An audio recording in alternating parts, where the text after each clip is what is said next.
What are some of the key digital transformation strategies that emerging markets like Guyana can prioritize? And similar to Oman, two-pronged question.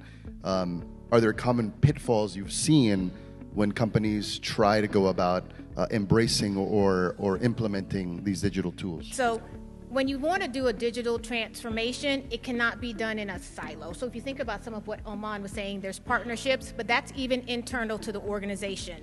So when you have a situation where the digital and technology transformation does not necessarily align with maybe the business or the data or the supply chain, because that's the execution arm, that's usually when you see something start to fall.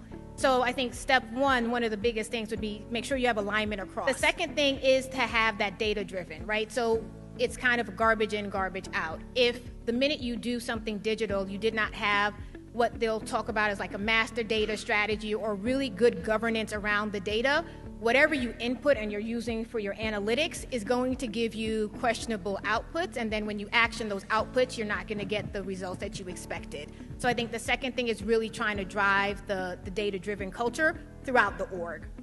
The third part is what you'll see from a strategy is starting to enable supply chain resilience, which is what this whole panel is about. So you're using those tools so that you can recover quickly, so that you have visibility, you have transparency across your org. Even when you're dealing with your suppliers, you're expanding what is really like that value chain of what you're responsible so that you end up in a win-win. And so I think focusing on those three as far as like a strategy will help. Where we've seen like pitfalls is one, when you don't have the alignment. Supply chain is an execution, like I said, but if the people are not on board with the changes that you're doing, they will fight against it. So it doesn't matter how well the digital transformation should have worked. It does not matter how great the data could have been.